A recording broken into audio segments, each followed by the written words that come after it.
Hello students, I am Jitendra Kumar and today we are going to discuss new chapter that is mensuration in class 6 mathematics. Here I have already opened the page of NCERT. This is chapter 10 and we will discuss introduction part of this chapter as well as the problems of exercise 10.1 in this video. Okay. तो आज हम exercise 10.1 का की जो problems हैं वो भी discuss करेंगे. Let us check how many problems are there. Yes, this is exercise 10.1 and total problems are okay, 17 problems are there. Okay, so we will discuss all these problems in this video. ठीक है, तो ये video थोड़ा लेंदी हो सकता है, कोई दिक्कत नहीं है. So let us start our today's topic. Yes,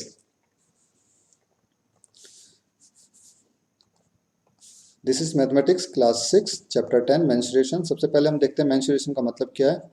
तो मेंसुरेशन का मतलब क्या है, ये it is the branch of mathematics, it is the branch of mathematics which deals with the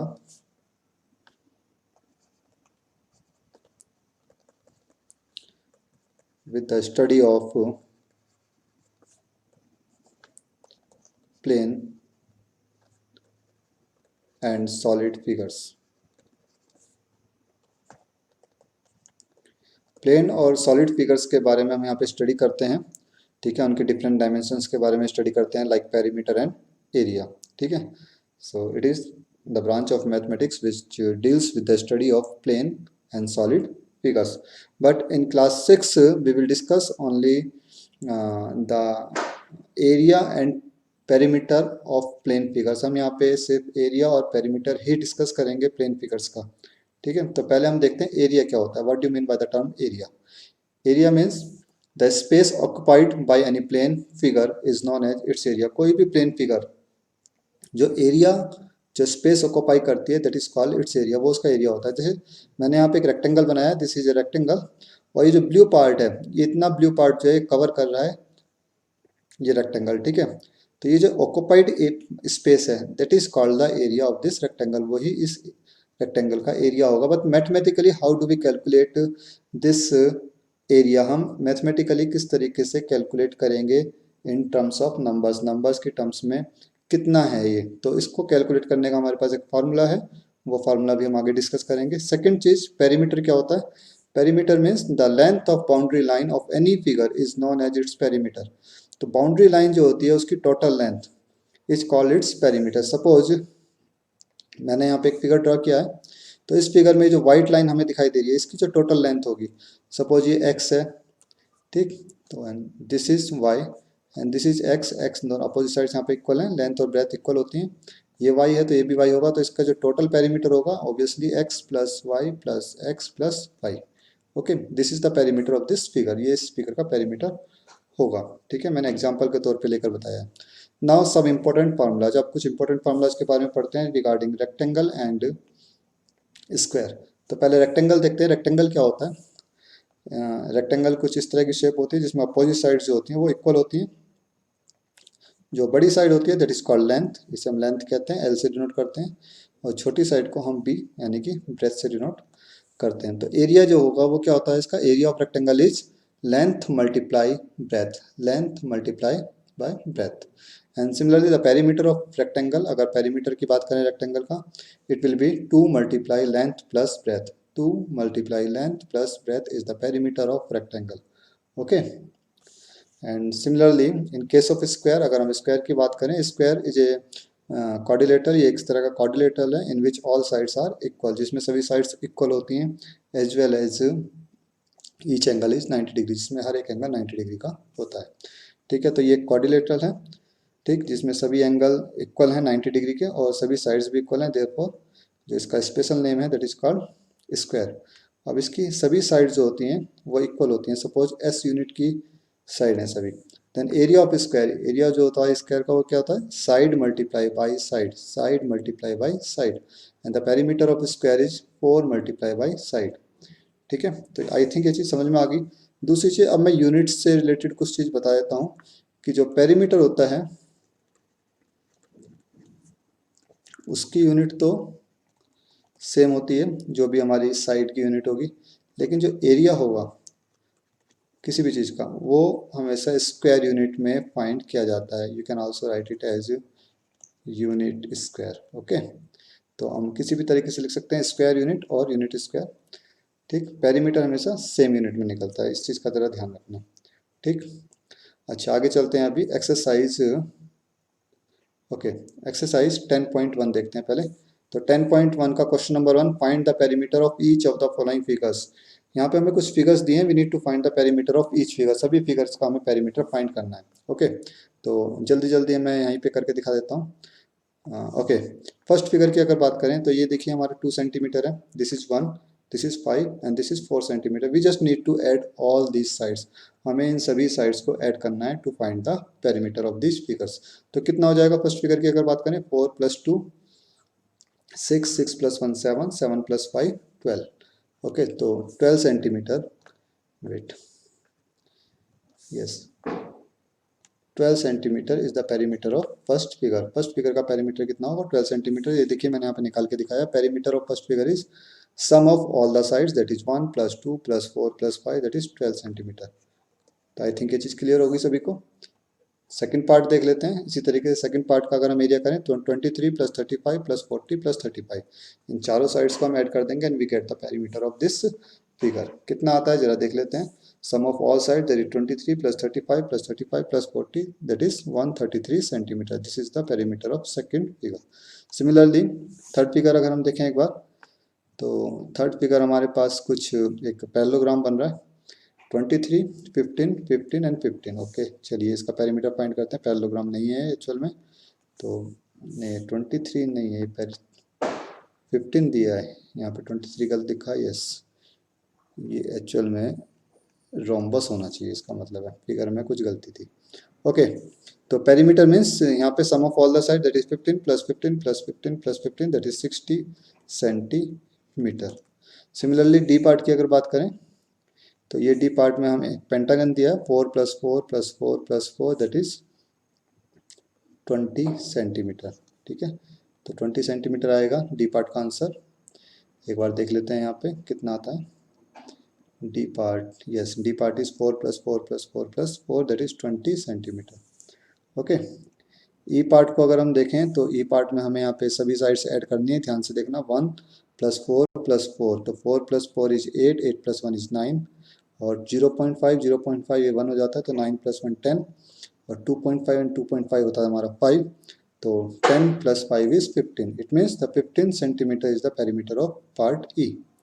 okay, 15 centimetre, this is your required answer. And similarly we need to add all the sides of part F। part F में भी हमें सभी sides को add करना है। After adding all the sides we will get 52 centimetre. This is your required perimeter of that particular figure. Okay, तो बिल्कुल simple question था। पेरीमीटर कैसे फाइंड करेंगे, we just need to add all the sides of figure. जो भी हमें figure दी है उसकी सभी साइड्स को हमें ऐड करना है। ओके, तो यहाँ पे हमने कोई फार्मूला यूज नहीं किया, सिंपल हमने साइड्स को ऐड किया है। ओके, तो अभी आगे चलते हैं।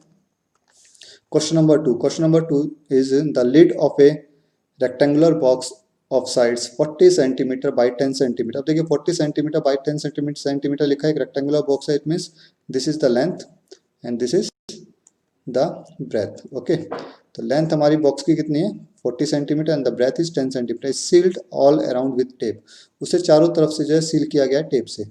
Now what is the length of the tape required, तो उसको सील करने के लिए जो टेप चाहिए उसकी लेंथ कितनी होगी। तो उसके लिए हम क्या करेंगे, पहले पेरीमीटर फाइंड करना होगा रेक्टेंगल का। ओके, तो लेंथ हमें दिया है 40 सेंटीमीटर, ब्रेथ 10 सेंटीमीटर है, तो लेंथ ऑफ रिक्वायर्ड टेप, जो रिक्वायर्ड टेप है उसकी लेंथ कितनी होगी, we need to find the perimeter of rectangle. Formula क्या होता है पेरीमीटर का, रेक्टेंगल का, 2 × length plus breadth, 2 × length plus breadth. Now we just need to put the values of length and breadth over here. Length कितना 40 centimetre, breath is 10 centimetre, हमने यहाँ पे put कर दिया। ब्रेथ की जगह 40, सॉरी ब्रेथ, लेंथ की जगह 40, ब्रेथ का रिप्लेस किया हमने 10 से, तो 40 + 10 इज 50, ये 50 हो जाता है ना। 50 को हमने 2 से मल्टीप्लाई किया, we will get 100 centimetre. Means 100 centimetre is the length of required tape. ठीक है, जो हमें टेप चाहिए उसकी जो लेंथ होगी वो कितनी होगी, 100 centimetre. This is your required answer. तो ये था हमारा question number 2। Now proceed to question number 3। Three question की तरफ चलते हैं, इजी हैं बिल्कुल। The table top measures 2 metre 25 centimetre. एक टेबल टॉप है जिसका टॉप जो है वो 2 metre 25 centimetre by 1 metre 50 centimetre, means this is the length, ये इसका लेंथ हो गया, and this is the breadth. ठीक है। Now what is the perimeter of table top, table top का पेरीमीटर निकालना है, लेकिन ध्यान देना यहाँ पे लेंथ जो है वो है 2 मीटर 25 सेंटीमीटर।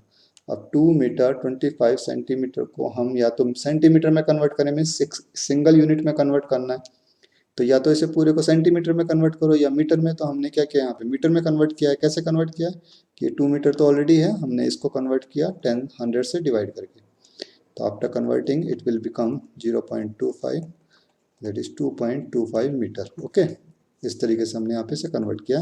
तो length becomes 2.25 metre, and similarly we need to convert 1 metre 50 centimetre into metre, we will get 1.50 metre. Okay, तो ये हो गया हमारे पास length, and this is the breadth. Now perimeter of table top, अब हमें table top का perimeter find करना। It will be 2 multiply length plus breadth. This is the formula of perimeter of rectangle. It is 2 multiply length is 2.25 and the breadth is 1.50. Replace कर दिया हमने length and breadth को। After adding we will get 2.25 में हमें add करना है 1.50, in this way we will get 3.75। Okay, तो 3.575 हमारे पास ऐड करके आता है यहाँ पे, हमने इसे 2 से मल्टीप्लाई किया। After multiplying we will get 7.50 metre. तो this is the perimeter of the table top, 7.50। This is your required answer. तो आई थिंक ये क्वेश्चन भी सभी को क्लियर हो गया होगा। Now proceed to question number 4। Question की तरफ चलते हैं। What is the length of the wooden strip required to frame a photograph of length and breadth 32 centimetre and 21 centimetre. अब देखिए कह रहा है कि लेंथ एंड ब्रेथ यहाँ पे कंजिक्यूटिवली दी है, यहाँ पे respectively length is 32 centimetre and breadth is 21 centimetre. तो लेंथ 32 है, ब्रेथ 21 सेंटीमीटर। अब हमें एक फ़ोटो फ्रेम है, फ़ोटो को हमें फ्रेम करना है। ठीक है, उसकी लेंथ भी हमें पता है, ब्रेथ भी हमें पता है। ठीक है, लेंथ कितना है 32 एंड ब्रेथ इज 21। ठीक, हमें फ्रेम करने के लिए जो वुडन स्ट्रिप की जरूरत पड़ेगी वो कितनी होगी, obviously that will be the equal to the perimeter of the photo, वो फोटो के पेरीमीटर के इक्वल होगी। ठीक है, now the length of wooden strip required equal to perimeter of photograph. और फोटोग्राफ रेक्टेंगुलर शेप में है ऑब्वियसली, तो हमने यहाँ पे रेक्टेंगल का फॉर्मूला लगाया यहाँ पे, perimeter of rectangle that is 2 multiply length plus breadth. After putting the values of length and breadth we will get 2 multiply length is replaced by 32 and breadth is replaced by 21. After adding these we will get 53. 32 plus 21 is 53. 53 when multiplied by 2 we get 106 centimeter. That is required length of wooden strip is 106 centimeter. This is your required answer. Okay, तो इतने wooden strip की हमें जरूरत पड़ेगी to frame that photograph. Okay, तो अभी हम चलते हैं नेक्स्ट क्वेश्चन पे, question number 5। A rectangular piece of land measures 0.7 kilometre by 0.5 kilometre. जब भी इस तरीके से बाय लिखा हो, obviously first one is length, हमेशा ये लेंथ होगा, and this one is breadth. Okay, तो एक रेक्टेंगुलर पीस ऑफ लैंड है जिसका लेंथ है 0.7 kilometre and breadth is 0.5 kilometre.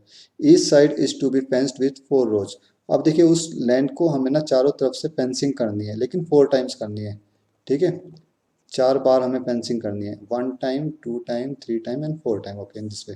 Now what is the length of the wire needed. तो हमें कितने वायर की जरूरत पड़ेगी, तो हम क्या करेंगे, first of all we need to find the perimeter of that particular land. उस लैंड का आप सबसे पहले पेरीमीटर फाइंड कर दो। अब क्योंकि हमें पेरीमीटर फाइंड कर लिया है, तो अगर हम उसे 4 से मल्टीप्लाई कर दें then we will get the length of wire required. तो जो हमें वायर चाहिए, ठीक है, क्योंकि 4 बार हमें उसे फेंसिंग करना है ना। ठीक है, 4 रोज बनानी है वायर की, तो इसमें 4 बार हमें पेरीमीटर को कवर करना है। ठीक, तो 4 से मल्टीप्लाई करके हमारे पास क्या आ जाएगा, वायर का लेंथ। ओके, तो बिल्कुल सिंपल क्वेश्चन है। तो पहले हमने लेंथ दिया है 0.7, ब्रेथ इज 0.5। तो पहले हमने पेरीमीटर फाइंड किया फील्ड का, perimeter of the field is 2 multiply length plus breadth. Replace the value of length and breadth, length is replaced by 0.7 and breadth is replaced by 0.5। After adding 0.7 and 0.5 we will get 1.2। Okay, 1.2 हो गया। 1.2 when multiplied by 2 we get 2.4 kilometer. Okay, so this is the perimeter of the field, but each side is to be fenced with 4 rows. सभी sides जो हैं वो उसमें 4 रो बननी है, ठीक है. therefore the length of wire needed for fencing, तो fencing के लिए हमें जो वायर चाहिए वो कितना होगा, उसे 4 से मल्टीप्लाई कर देते हैं 2.5 को 2.4 को. after multiplying we will get 9.6 kilometer. this is your required answer. Okay, now proceed to question number 6. 6 question की तरफ चलते हैं जल्दी से. yes, find the perimeter of each of the following shapes. यहाँ पे हमें 3 पार्ट हैं ए बी एंड सी, इन तीनों शेप्स का हमें पेरीमीटर फाइंड करना है.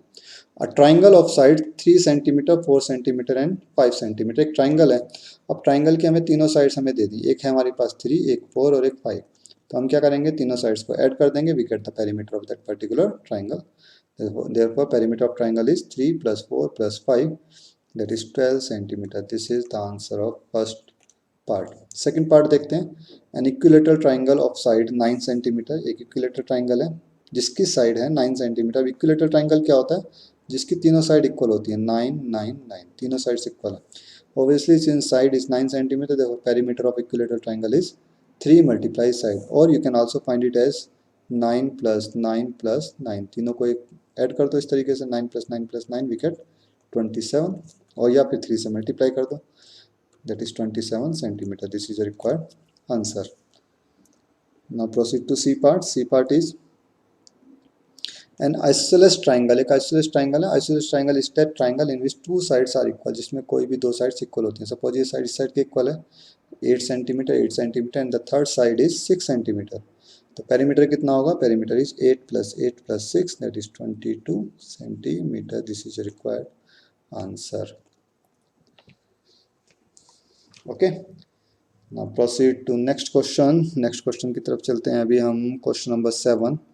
find the perimeter of triangle with sides measuring 10 centimeter 14 centimeter and 15 centimeter. अब देखिए ट्राइंगल का पेरीमीटर फाइंड करना है हमें, ठीक है. साइड्स हमें दी हैं 1 2 3, तीनों साइड्स हमें दी. The sides of triangle are 10 centimetre 14 centimeter and 15 centimeter. therefore perimeter of triangle is equal to 10 plus 14 plus 15. we just need to add all these sides. इन तीनों sides को हम ऐड कर देंगे, we get the perimeter of that particular triangle, that is 39 centimeter. this is a required answer. now proceed to next question, that is question number 8. Find the perimeter of a regular hexagon. एक regular hexagon है. Hexagon क्या होता है, सबसे पहली चीज तो हमें ये देखना है हेक्सागन होता क्या है. तो मैं यहाँ पे बना के दिखा देता हूँ आपको हेक्सागन क्या होता है. Hexagon is a figure in which all 6 sides are equal, ठीक है. जिसमें सभी 6 की 6 साइड्स कैसी होती हैं, इक्वल होती हैं, ठीक है. तो ये चीज़ तो समझ में आ गई कि सभी साइड्स कैसी होंगी इसकी, इक्वल, ठीक है. तो इसकी साइड दी है रेगुलर हेक्सागन की 8 metre. Okay, and we just need to find the perimeter. तो हम क्या करेंगे, जब ये भी 8 है ये भी 8, जब पांचों साइड हमारी 8 है, 6 की 6 साइड हमारी 8 है, हेक्सागन में 6 साइड्स होती हैं, तो we just need to multiply it by 6. 6 से मल्टीप्लाई कर देंगे, the perimeter of hexagon is 6 multiply side, that is 6 multiply 8 48 metre. This is your required answer. Okay, clear हो गया आई थिंक ये क्वेश्चन भी. हेक्सागन क्या होता है, hexagon is a polygon having 6 sides, ठीक है, जिसमें 6 साइड्स होती हैं. रेगुलर अगर लगाए तो रेगुलर का मतलब होता है means all sides are equal, सभी साइड्स इक्वल भी हैं. Okay, regular hexagon means hexagon whose all sides are equal, ठीक है. तो रेगुलर का मतलब होता है जिसमें सभी साइड्स इक्वल होती हैं, ध्यान रखना, ठीक है. जहाँ पे भी रेगुलर लगाओ सभी साइड्स इक्वल होंगी उस केस में. ना फाइंड क्वेश्चन नंबर 9 चलते हैं. Find the side of square. हमें यहाँ पे एक स्क्वायर का साइड फाइंड करना है, ठीक है. Whose perimeter is 20. पेरीमीटर हमें दिया है 20 मीटर. ओके, देखिए पेरीमीटर दिया है, हमें साइड फाइंड करना है. ओके, तो फार्मूला तो वही होगा. साइड का फार्मूला क्या होता है, वो सॉरी पेरीमीटर का फार्मूला होता है 4 मल्टीप्लाई साइड स्क्वायर का, ठीक. तो इसको हम इक्वल कर देंगे 20 के, क्योंकि पेरीमीटर तो हमें इतना दिया है. और इस इक्वेशन को हम सॉल्व करते हुए क्या फाइंड कर लेंगे, साइड फाइंड कर लेंगे. Now perimeter of square is 20 metre. Now perimeter कितना होता है, फॉर्मूला हमने लिखा है यहाँ पे 4 multiply side is equal to 20। अभी हमारे पास एक इक्वेशन बन गई है 4 मल्टीप्लाई एस भी लिख सकते हो, 4 multiply S is equal to 20। Now to find the value of S, हमें एस की वैल्यू फाइंड करनी है, तो हम क्या करेंगे 4 को ट्रांसपोज करेंगे। जब हम इसे ट्रांसपोज करते हैं तो हमेशा ध्यान रखना है कि हम उसे मल्टीप्लाई है तो डिवाइड में आ जाएगा, डिवाइड है तो मल्टीप्लाई में आएगा, प्लस है तो माइनस हो जाएगा, माइनस है तो प्लस हो जाएगा। अब 4 को हम ट्रांसपोज कर रहे हैं तो इधर डिवाइड में आ जाएगा, तो it will become 20 divided by 4 we get 5। Okay, तो हमने इस तरीके से इक्वेशन को सॉल्व किया है। ठीक, तो ये छोटी छोटी इक्वेशंस आएंगी, इनको जरा ध्यान रखना। तुम डायरेक्टली भी यूज कर सकते हो, side equal to perimeter divided by 4। Okay, अगर हम डायरेक्ट करना चाहें तो side equal to perimeter divided by 4, square के केस में साइड ऑफ स्क्वायर, तो it will be 5 metre. Therefore the side of square is 5 metre. This is your required answer. ठीक, now proceed to next question, question number 10। Find the perimeter of regular pentagon. अब देखिए pentagon की बात करते हैं यहाँ पे। Pentagon is a figure in which contain 5 sides, जिसमें 5 साइड्स होती हैं। अब यहाँ पे रेगुलर की बात कर रहा है, means all 5 sides are equal. सभी 5 साइड्स कैसी होंगी, इक्वल। मैं यहाँ पे एक पेंटागन बना के दिखाता हूँ, अगर मेरे पास होगा पेंटागन तो आई थिंक होना तो चाहिए pentagon. Yes, this one is pentagon. Okay, तो ये एक पेंटागन है।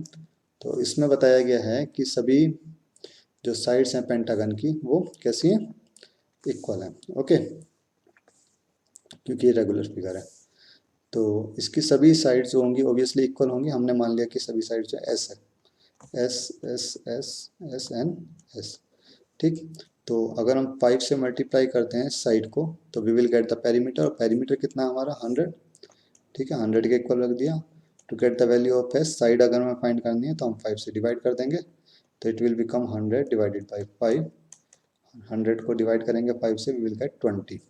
ठीक है, यही काम मैंने यहाँ पे किया है। 5 multiply side is equal to 100, side equal to transpose किया हमने 5 को, 100 divided by 5 and side equal to 20 centimetre.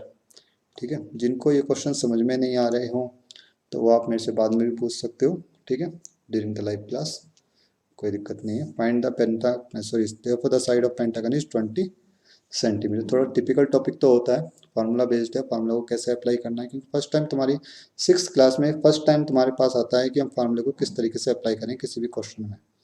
ठीक है, या एलजेब्रा का हम किस तरीके से यूज करें किसी क्वेश्चन में वैल्यू को फाइंड करने के लिए। तो एक्चुअल में हम यहाँ पे एलजेब्रा का यूज कर रहे हैं, ये एलजेब्रा ही एक तरह से अगर देखा जाए तो। ठीक, now proceed to next question, that is question number, ये हमारा हुआ था अभी 10। Now proceed to next question, that is question number 11। A piece of string is 30 centimetre long. एक स्ट्रिंग है जिसकी लेंथ है 30 centimetre. Okay, now what will be the length of each side if the string is used to form. अब उस string को हमें use करना है क्या बनाने के लिए, एक स्क्वायर बनाने के लिए। सपोज मैंने उस स्ट्रिंग को अब जो है बेंड करके एक स्क्वायर बना दिया, मैंने इस तरीके से ये शेप दे दी उस स्ट्रिंग की। तो अब इस स्ट्रिंग से जो मैंने स्क्वायर बनाया है इसकी साइड क्या होगी, we need to find the side of this square which is formed by that particular string whose length is 30 centimetre. एक स्ट्रिंग थी 30 सेंटीमीटर की। ठीक है, इसको बेंड करके मैंने एक स्क्वायर बना दिया। ओके, समझ में आ गया, क्वेश्चन समझ में आ गया होगा। Now we need to find the side of this square. तो हमने मान लिया इसकी साइड कितनी है, एस। ओके, तो हम क्या करेंगे यहाँ पे सिंपल इसको 4 से डिवाइड कर देंगे। पेरीमीटर ऑफ स्क्वायर कितना होगा, लेंथ ऑफ स्ट्रिंग के इक्वल होगा। लेंथ ऑफ स्ट्रिंग कितनी है 30 सेंटीमीटर। ठीक है, तो 4 multiply side equal to 30, side equal to 30 divided by 4। When 30 divided by 4 we get 7.5 centimetre. This is the side of that particular square. ये उस square की साइड होगी जो उस स्ट्रिंग से बनाया जाएगा। ओके, क्लियर हुआ ये part. Now proceed to next part, that is we need to form an equilateral triangle. अब इक्विलेटरल ट्राइंगल क्या होता है, जिसमें तीनों साइड्स इक्वल होती हैं, 3 sides having all sides are equal, जिसमें सभी साइड्स इक्वल होंगी। इक्विलेटरल ट्राइंगल हमें क्रिएट करना है। Now the perimeter of equilateral triangle again it will be equal to the length of the string। वो लेंथ स्ट्रिंग की लेंथ के equal होगा, that is 30 centimetre. Now 3 multiply side, यहाँ पे सभी साइड्स इक्वल हैं, S S S, that is 3 multiply side equal to 30। 3 से divide कर देंगे इधर, तो side equal to 30 divided by 3 we get 10 centimetre. Therefore this is the side of that equilateral triangle। 10, 10 and 10। Okay, तो ये हो गया हमारा बी पार्ट इसी का। सी पार्ट देखते हैं, regular hexagon. We need to create a regular hexagon from that string. उस स्ट्रिंग से हमें एक रेगुलर हेक्सागन बनाना है। जैसे मैंने यहाँ पे एक रेगुलर हेक्सागन बनाया है, सभी साइड्स यहाँ पे इस केस में इक्वल हैं, एस मान लो या ए, जो भी तुम्हें मानना है। तो सभी साइड्स अगर हमारे पास एस हैं तो ये 6s हो जाएगा। 6s will be equal to 30। Now to get the value of S हम क्या करेंगे, 30 को डिवाइड कर देंगे 6 से, we will get S equal to 5। ठीक है, तो ये चीज़ मैंने यहाँ पे करी है, देख लीजिए।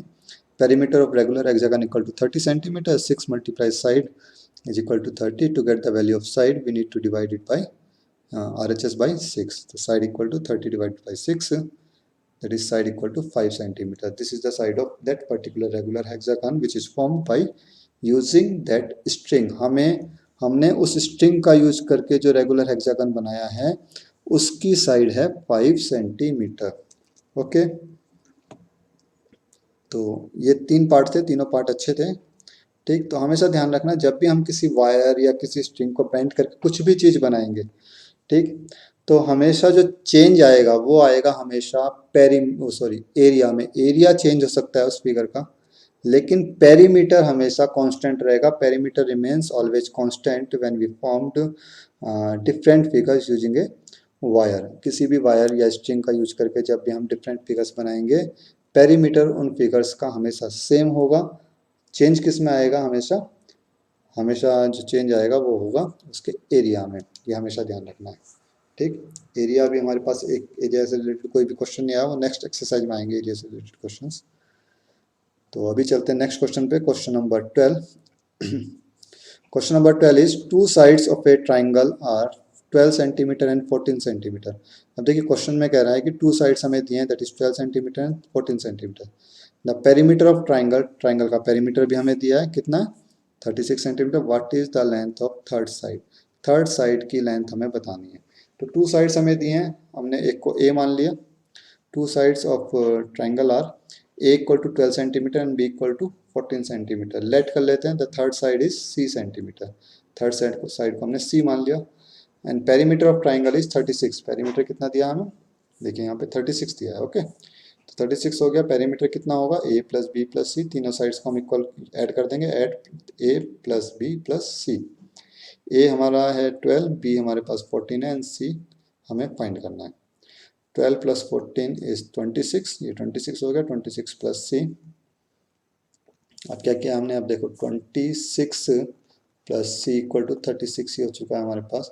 ना to find the value of C, C को वैल्यू फाइंड करने के लिए हमें 26 को इधर लेके आना है, लेकिन इधर ये पॉजिटिव है, इधर आके कैसा हो जाएगा, नेगेटिव, यानी कि माइनस में कन्वर्ट हो जाएगा।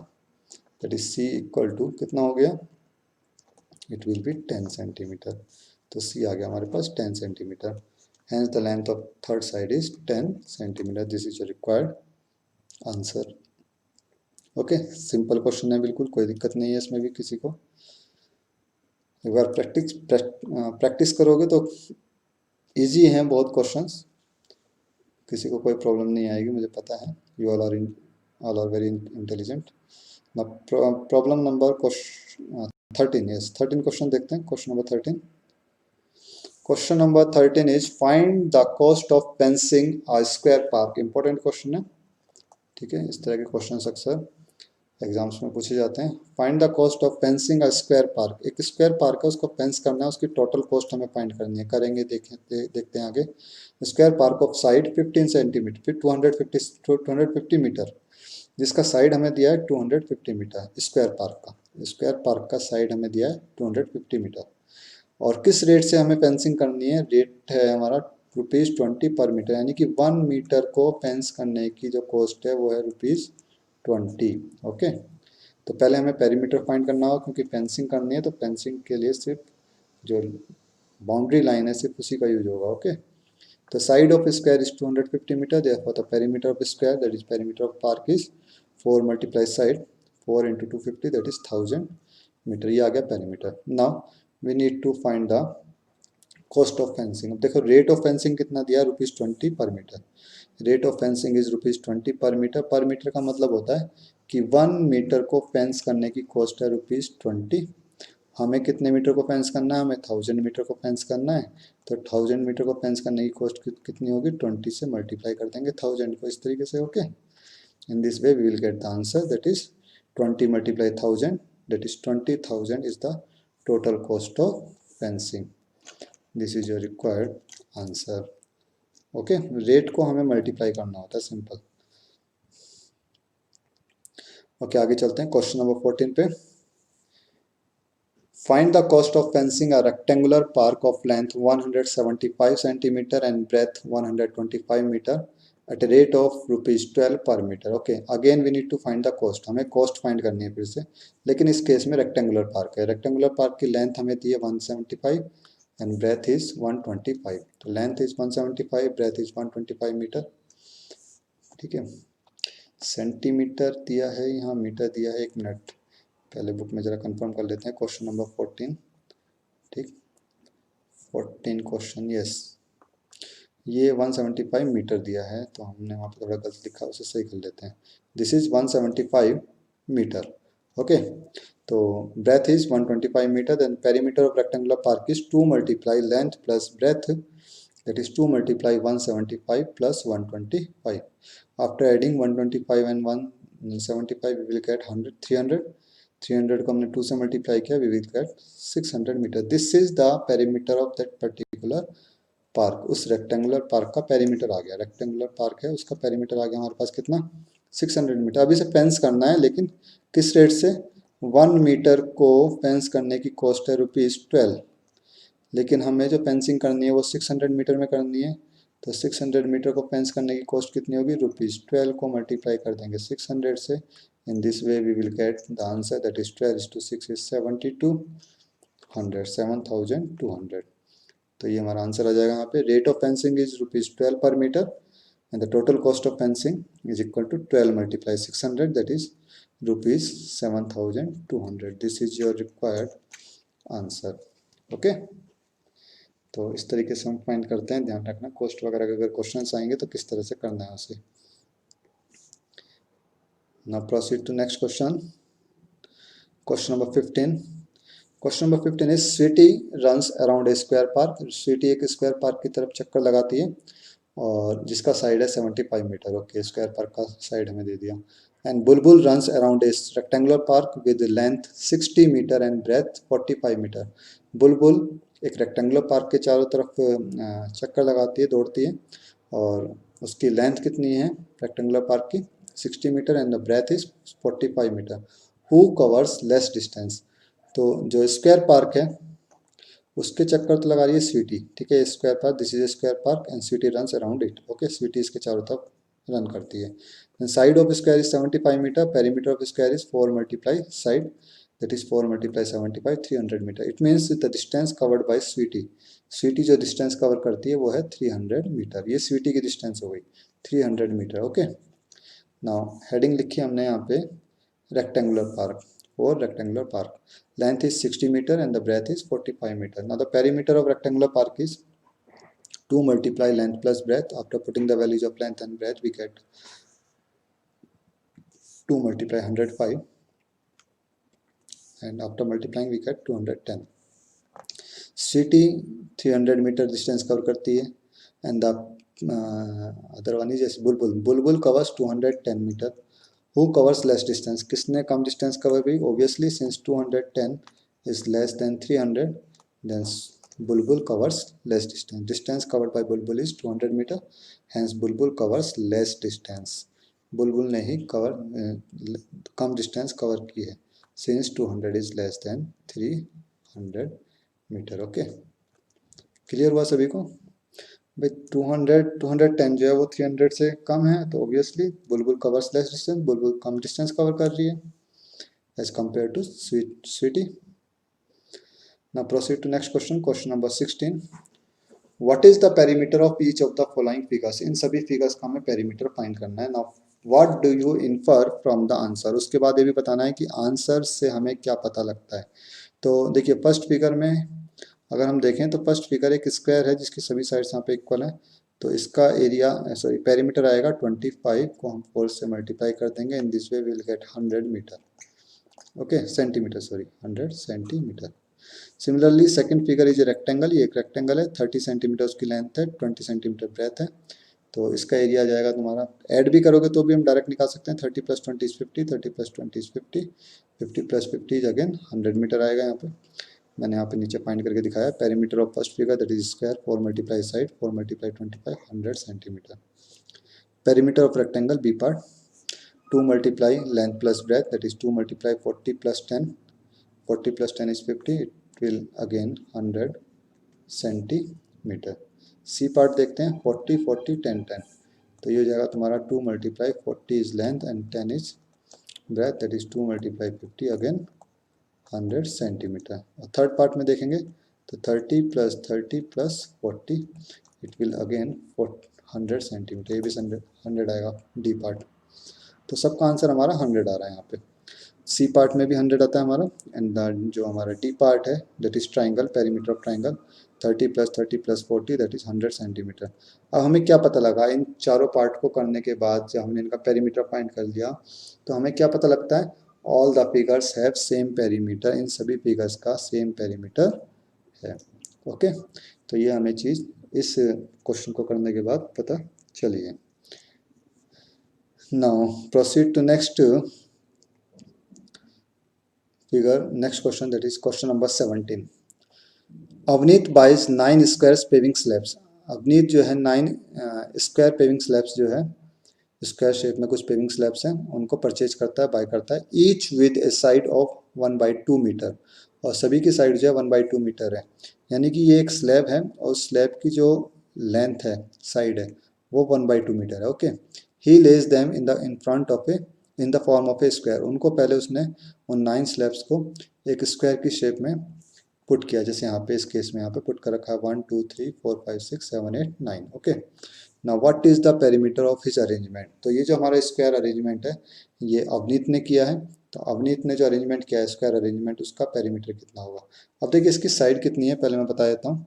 तो इसकी साइड है 1/2, इट मीन्स कि ये जो पार्ट है 1/2 है। ओके, इतना, तो 1/2 ही ये है और 1/2 ही ये है, तो 1/2 1/2 1/2। ठीक, तो कितना करेंगे, 3 से मल्टीप्लाई कर देंगे, in this way we will get the side of this square, हमें इस स्क्वायर की साइड मिल जाएगी। तो एक बार देख लेते हैं सभी। Yes, the side of square is 3 × side that is 3 × 1/2 that is 3/2 metre. Hence the perimeter of square, जो स्क्वायर अरेंजमेंट है उसका पेरीमीटर कितना होगा, 4 × साइड दैट इज 4 × 3/2, 2 से ये कैंसिल हो जाता है, या you can also solve it as 4 × 3/2 that is 12/2, in this way we will get 6 metre. 6 metre is the perimeter of that square arrangement. जो अवनीत ने अरेंजमेंट किया है स्क्वायर शेप में, उसका जो पेरीमीटर है वो है 6 मीटर। क्लियर हुआ सभी को। बी पार्ट की तरफ चलते हैं। सारी does not like his arrangement, जो सारी है कोई दूसरी लड़की होगी जिसे इसका अरेंजमेंट पसंद नहीं आया। शी गेट्स हिम टू ले them out like a cross. अब उसने जो है उन 9 पेविंग स्लैब्स को इस तरीके से पुट किया, एक क्रॉस बनाते हुए। ओके, 1 2 3 4 5 6 7 8 9। ओके, तो इस तरीके से उन्होंने एक क्रॉस बनाया है। अब इसने जो क्रॉस बनाया है, इसने इसका अरेंजमेंट जो है, इसका पेरीमीटर कितना होगा। तो पहले हम देख लेते हैं कितनी साइड्स यहाँ पे आउटर लाइनिंग आ रही है, मीन्स बाउंड्री लाइन कितनी है। 1, यहाँ से स्टार्ट करते हैं, 1 2 3 4 5 6 7 8 9 10 11 12 13 14 15 16 17 18 19 20। ओके, मीन्स 20 साइड्स जो होती हैं वो स्क्वायर्स की इंक्लूड हो रही हैं, पेविंग स्लैब्स की। ठीक है, तो देख लेते हैं अब जरा इसका जो अरेंजमेंट है उसका पेरीमीटर कितना होगा। The perimeter of cross arrangement is 20 से मल्टीप्लाई किया है क्योंकि 20 साइड्स आ रही हैं और एक साइड जो है 1/2 मीटर की है, तो 20 × 1/2 दैट इज 10 मीटर। तो अरेंजमेंट जो हुआ है वो कितना, उसका पेरीमीटर कितना होगा, 10 मीटर सॉरी। ओके, ना अब हमसे पूछा है सी पार्ट देखते हैं। तो ये था जो सारी ने अरेंजमेंट किया था, cross arrangement. Now C part is which has greater perimeter, किस अरेंजमेंट में ज़्यादा पेरीमीटर मिला है। इसका मिला था 6, ठीक है, और इसका मिला है 10, तो ऑब्वियसली जो इस क्रॉस अरेंजमेंट है उसका पेरीमीटर ज़्यादा है। क्लियर। और डी पार्ट भी पढ़ लेते हैं। Avneet wonders if there is a way of getting an even greater perimeter. तो अवनी जो है वो आश्चर्यचकित होता है, वो सोचता है कि क्या इससे भी ज़्यादा पेरीमीटर आ सकता है।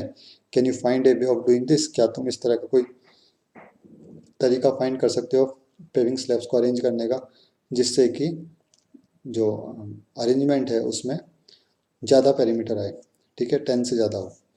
तो it can't be possible I think when. तो ये प्रैक्टिकल वे का क्वेश्चन है, इसे तुम करके देख लेना एक बार, मेरे ख्याल से 10 से ज़्यादा नहीं आएगा। तो सी पार्ट का आंसर था the arrangement in the form of cross has greater perimeter, and the D part is perimeter greater than 10 metre can not be determined. ठीक है, 10 मीटर से ज़्यादा पेरीमीटर पॉसिबल नहीं होगा, क्योंकि यहाँ पे कंडीशन दे दिया है उन्होंने। वो कंडीशन क्या है, एक बार देख लो दोबारा से।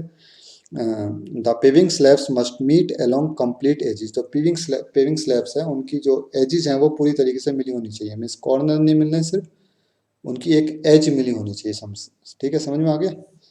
तो आई थिंक कि यही सबसे ज़्यादा, जो 10 मीटर से ज़्यादा हम फाइंड नहीं कर सकते। ठीक, the perimeter greater than 10 metre can not be determined. तो ये था हमारा एक्सरसाइज 10.1। आज के लिए इस वीडियो में इतना ही। नेक्स्ट वीडियो में हम डिस्कस करेंगे next topic. Till then take care, bye bye. In case if you feel any problem in any question, you can ask me anytime. Okay, I'm always available for you. Thank you.